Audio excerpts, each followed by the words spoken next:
بەڕێزان گفتوگۆ دەکەین لەسەر ئەو ڕووداوانەی لە دوو ڕۆژی ڕابردوودا یاخود دەستپێکردنەوەی جەنگ لە غەزە چ کاریگەریەکی لەسەر ناوچەکە دەبێت؟ ئیسرائیل دەیەوێت بە دەستپێکردنەوەی جەنگ چ شتێکی دیکە هەیە کە بتوانێت بەدەستی بێنێ یان ئەوێت بەدەستی بێنێ؟ گفتوگۆیان پرس و بابەتانە دەکەین پەیوەست ئەم ڕووداوانە چ کاریگەریەکیان بە دۆخی ناوچەکەەوە دەبێ و کورد هیچ پریشتێکی بەردەکەوێت لەم ڕووداوانەدا پرس و باسانە گفتوگۆ دەکەین لەگەڵ زۆر بەرز کاگارێز عەبدوڵڵا شرۆڤەکاری سیاسی چاودێری سیاسی سیاسەتمەدار. کاگارێ سڵاو لێ بێم کاتە باش سپاس دەکەم، سپاس بە بەشداریکردنت لەگەڵمان. بە ڕوانینی تۆ ئیسرائیل ئەنی بۆ ئاگربەستی ڕاگرت و دەستی کردەوە بە هێرشەکانی خۆی دەیەوێت چی بەدەست بێنێ؟ سەرەتا زۆر سپاس سڵاو لە ئێوە و لە بینێرانی قورساتی خۆشەویستیش. ئەو ململانەیە لە نێوان ئیسرائیل و حەماس، لە نێوان ئیسرائیل و حیزبڵڵای لوبنانی، لە نێوان ئیسرائیل و ئێران، لە نێوان ئەمریکا و ئێران تازە نییە کۆنا. بەڵام دوای هێرشەکانی حەماس بۆ سەر ئیسرائیل لە 7 ئۆکتۆبەر ینی هەڵومەرجەکان گۆڕان بەوەی کە ئیسرائیل لە حاڵەتی بەرگریەوە چووە حاڵەتی پەلاماردان. ئێمە ئەبینین لە ماوەی ئەو شەڕی نێوان حەماس و ئیسرائیل، ینی ئیسرائیل ئەوەی لە دەستی هات کردی بۆ هۆیشەوە دەیان هەزار خەڵک ئاوارە بوون، دەربەدەر بوون، شەهید بوون، کوژران، تا گەیشتە قۆناغی ئاگربەست. ئاگربەستەکە بۆ بوو، یعنی دەبایە کۆمەڵێک گۆڕانکاری لە دوای ئاگربەستەکە بکرێ و ئاگربەستەکە لە سەردەمی بایدن بوو لە ئەمریکا. بەڵام کاتێک کە ترامپ هاتە سەر حکوم تەنانەت بەو ڕێککەوتنەش رازی نەبوو کە ئەمریکا کردبوو یاخود ئەمریکا پێی هەستا بوو، بەڵکو ترامپ زیاتری دەویست کە دیبینرا ترامپ لەوەی بایدنی زیاتری لە فەڵەستینیەکان دەوێ، دەستی نەتەنیاهویە دەستی حکوومەتی ئیسرائیل واڵاتر بوو و بەهێزتر بوون. بۆیە ئێستا بە پاساوی ئەوەی ئازاد نەکردنی چەند بارمتەیەک یاخود بە پاساوی ئەو دیارنەبوون دیارنەمانی چارەنووسی چەند بارمتەیەک هێرشی کردوتەوە. چەندی بێگومانی حەماسیش یاخود فەڵەستینیەکانیش داوا و داخوازەکانی خۆیان لە ئیسرائیل هەیە، بەڵام دیارە ئەوان لەو ئاستەدانین کە بتوانن مەرجەکانی خۆیان بسەپێن لەسەر ئیسرائیل یا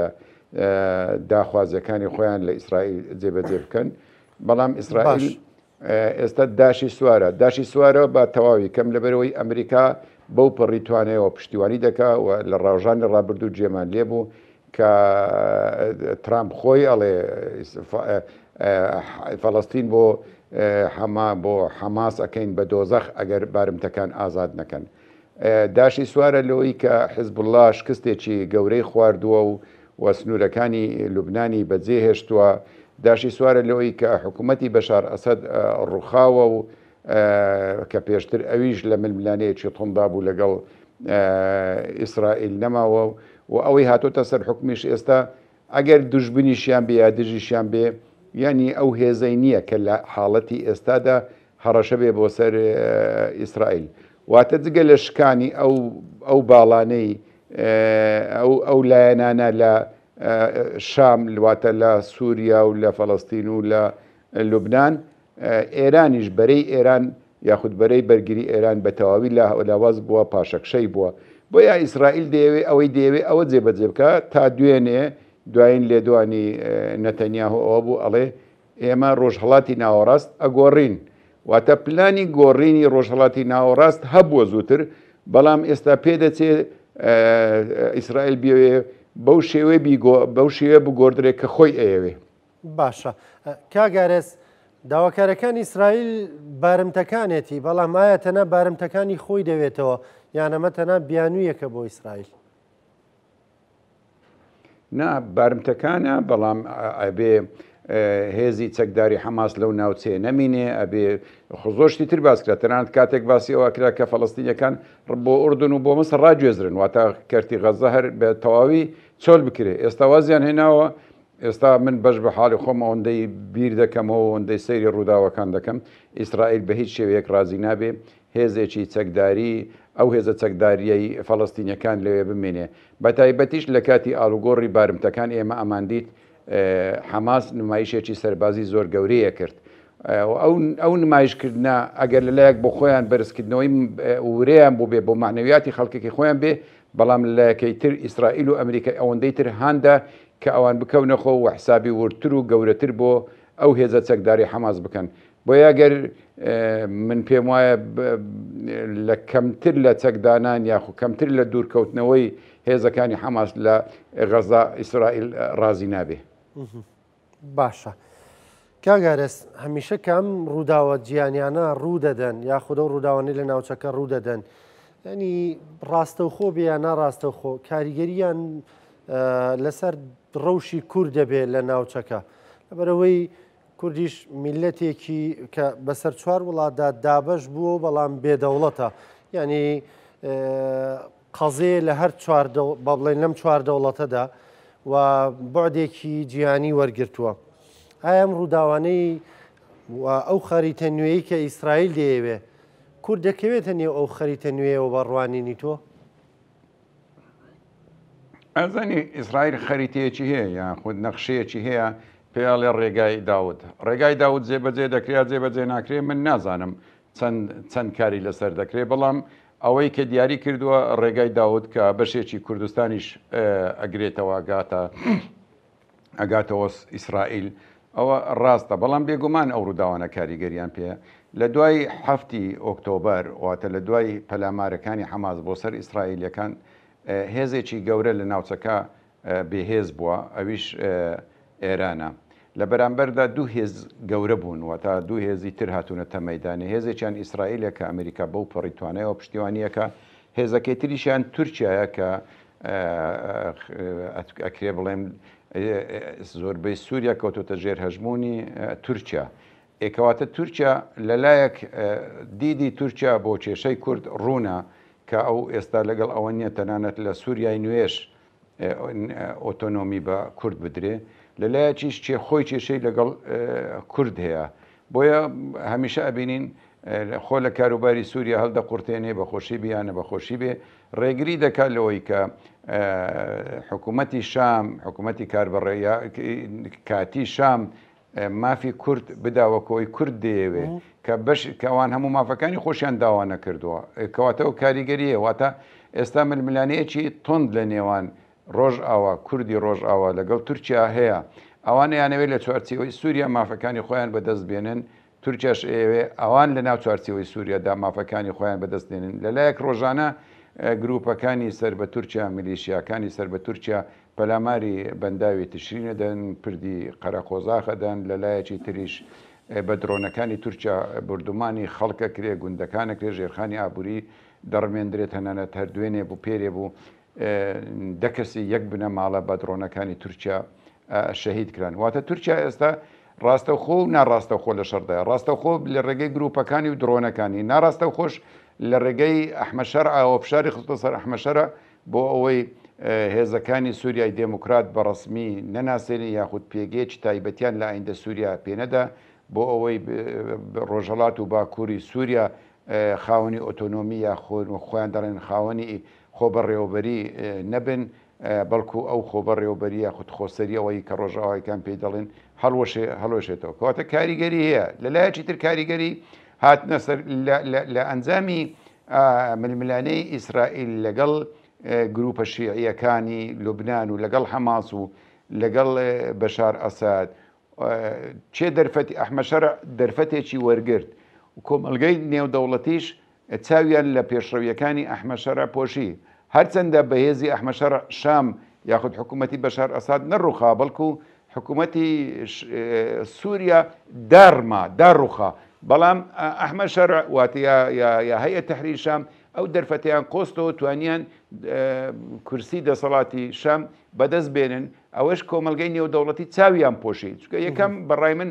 نە ئەمریکا و نە تورکیا و هیچ هێزێکی تریش نە ئیسرائیلش بڕۆیان نەبوو ڕژێمی بەشار ئەسەد بەو ئاسانیە دادەڕمێ و دەڕوخێ لەلایەکەش ئەلتەرناتیڤ یاخود بەدیلێک نەبوو بۆ ئەوەی جێی بەشار ئەسەد بگرێتەوە ئەوەی هەبوو کە دوو هێزە بوو هێزێکیان ئەو هەیە تەحریری شامی ئیسلامی تۆندڕەوە هێزەکەی تریش هێزی کورد و هاوپەیمانەکانیان بوو کۆمەلگەی وڵاتانی دەوروبەر ڕێگە نادەن کورد لەوێ یاخود هێزەکانی سووریای دموکرات و باکوور بخۆ بە ڕێوبەری ڕۆژئاوا ئەو ڕۆلە بجێڕێ کە کۆنتترۆلی هەموو سووریا بکە بۆیە چاویان لە ئەحمەد شەرع پۆشی و ئەم تورکیاش هانیدا و هاوکاری کرد بۆ ئەوی دەسەڵات بگرێت ئێستا کە هاوکاری بۆ لە ڕابردوودا و وهانی دەدا ئێستا لە هەمان کاتدا فشاریە خاتە سەر فشاریە خاتە سەرێ بەوەی کە بەرنامەی خۆی لە ناو سووریا جێبەجێ بکرێت بەرنامەی ئابووری خۆی لە سووریا جێبێت بەرنامەی سەربازی خۆی جێبەجێ بکە لە هاو سەر هەموو شیاوە مافی کورد نەدا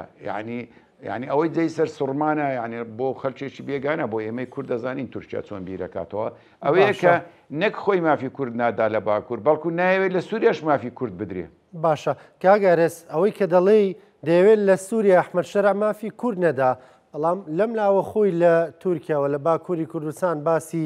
پرسی ئاشتی دەکاوە دەڵێ دەبێ مافی کورد بدرێ و مافەکانیان بدەینێ ینی کەواتاوەی پرسی ئاشتی لە باکووری کوردستان خوێندنەوە چییە بۆی تۆ؟ هەمومان هیوا دەخوازین و دوعا دەکەین بەو ڕەمەزانەی پیرۆز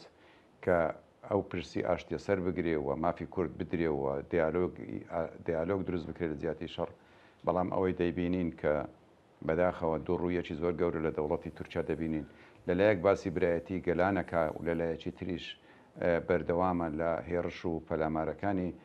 بۆ سەر لە دەرەوەی سنوورەکانی خۆی بۆ نمونە بۆ سەر هێزەکانی پەکەکە لە ناوە خۆشیدا فشارەکانی بۆ سەر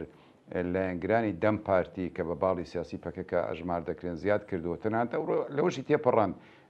سەرۆکی گەورەترین شارەوانی تورکیای دەستگیر کردووە کە وا چاوەڕوان دەکرێت ببێ بە کاندیدی سەرۆکۆمار دوای 2 ساڵی تر ببێ بە کاندیدی سەرۆکۆمار و واش چاوەڕوان دەکرێت کە دەربچێت لە هەڵبژاردنەکان کەچی ئەمڕۆ دەستگیری کرد تا ئێستا ئەوەی عەبدوڵڵا ئۆجەلان بانگەوازەکەی عەبدوڵڵا ئۆجەلان لایەن پەکەکە قبول کراوە بەڵام تورکیا تەنانەت ڕێگە نادا پەکەکە لە چیاکانی بادینان و زاب و ناو تورکیا و قەندیل و ئەوانە کۆنگرەش بکە بۆ ئەوەی بڕیاری کۆتایی خۆیان بدەن چونکە بەردەوام فڕۆکەکانی ئەوانیان لەسرە بردومان دەکرێن باز دەکەن بەڵام بەکردەوە هیچ هەنگاوێکی نەناوە خۆ ئەگەر ئەو هەنگاوە بندرێ ئێستا پەکەکە هەنگاوی یەکەمی ناوە هەنگاوی دۆمە بێ دەوڵەتی تورکیا بینێ ئەگەر ئەوە بندرێ بێگومان کاریگەری بۆ سەر ڕۆژ ئاواش دەبێ بۆ سەر سووریاش دەبێ واتە ئەو ئەگەر لەوێ لەگەڵ کوردی ناو تورکیا ڕێک بکەوێ ئەو فشارەکانیشی لەسەر ئەحمەد شەرع کەم دەکاتەوە ڕەنگە داوە مەرجی تر بێنێتە گۆڕێ ئەو فشارانەی کەم دەکاتەوە کە سەبارەت بە کورد لەسەر ئەحمەد شەرعی هەیە باشە کاگەرێز وتەبێژ یا کە پەڕای گەیاندووە دەڵێ سەرۆگەردوگان بە باڵێن وتەی ئەو بەشداری دەکات لە ئاهەنگی نەورۆز لە ئیستانبول پەیامی دەبێ قسەی دەبێ ینی پێ دوایە ئەم جۆرە قسە و پەیامانەش هەر لە چوارچێوەی دروشمایە ینی کات بەڕێکردنە یان بەجددی پەیامی هەیە و بەجددی قسەی هەیە کارێکی باشە ینی لە ڕابردوودا نەورۆز ئاهەنگی نەورۆز نائجێردرا نەبوو قەدەغە بوو هەر باسکردنیشی قەدەغە بوو دواتر ئاهەنگە جێردرا کوردەی جێڕا بەڵام هەموو جارێ ئەوانەی کە بەکارەکە لەسان بەشێکی زۆریان ئەخرانە زیندان و فشاریان ئەخراسە لەن دەڵۆتەوە ئێستا ئەڵێ نەک کوردویکە ئێمەش دەیکەین ئەوە لە دوو ڕۆوە باشە لەیەکی باشە کە ئەوان ئەودان نانەکە بە بەشێک لانی کەم لە مافەکانی کورد لە چوارچێوەی دەوڵەتی تورکیا لەلایەکی تریش ئەبێتە هۆی کەمکردنەوەی ڕک و چینەی نێوان گەلانی تورکیا تورک و کورد بەڵام ئایا چارچێوەی دروشمە بەڵێ دروشمە یعنی ئەوەی کە دیارە ئەوەی کە خوێندرێتەوە لە ئەردۆغان ئێوێ لە 2010ش خۆی کاندید بکاتەوە ئێستا دەستوری تورکیا ڕێگەی نادا خۆی کاندید بکاتەوە ئەبێ دەستور بگۆڕێ و ئەردۆغان ئەوەی کە دیارە پەنا بۆ هەموو شتێکە بە پەنا بۆ هەموو شتێکە بە بۆ ئیجارش خۆی کاندیدکاتەوە سەرۆک کۆمار بێ بۆیە ئەگەر بڵێم ئەوە هەنگاوێکی گەورەیە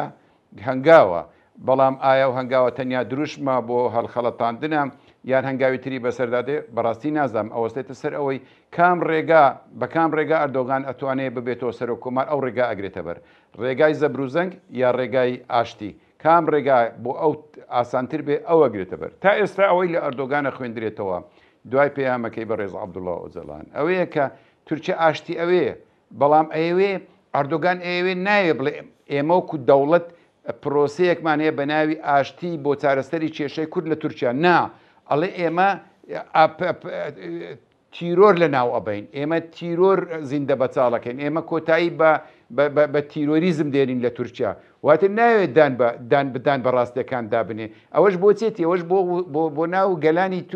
تورکە بۆ گەلی تورکە بۆ شۆڤینیستەکانی تورکیا ئەوە بڵێ من سەرکەوتم لەلایەک بە کوورد دەڵێ بڵێ ئێمە پرۆسی ئاشتیەکەین و گفتوگۆکەین چارەسەری کێشەی کوورد دەکەین ئەوەی باشە لەلایەش ترێ بە تورک بڵێ نەخێر من پاڵەوانی لە ناوبردننی پەکەکەم ئەو دووە بێکەوە نابێت چکە لە کۆتاییدا پەکێکەش پێویستی بە گفتوگۆ هەیە خۆ پەکەکە لەو گۆڕ لەو شاخوداخانە دابەزێ بچتە کوێ ینی ئەبێ لانی کەم ئەبێ پەناگەیەکی بێ لانی کەم ئەبێ گفتوگۆی نێوان خۆیان نەبێ ینی ئەو دوو بابەتە بەیەکەوە بۆ ئەردۆغان ممچینە تا سەر بێ ئەبێ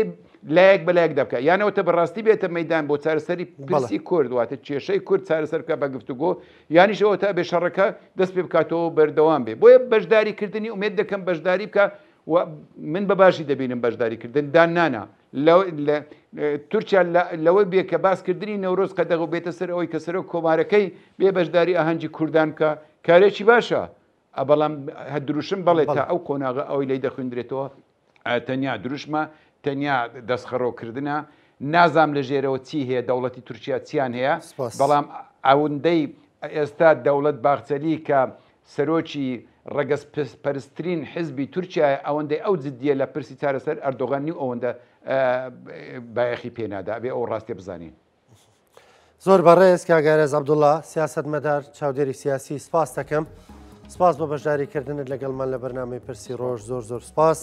خۆشەویستان بە یارمەتی هاوکارانم بەرنامەی پرسی ڕۆژتان پێشکەشکرا تا پێتانەگەین و کاتێک خۆشخواتان لەگەڵ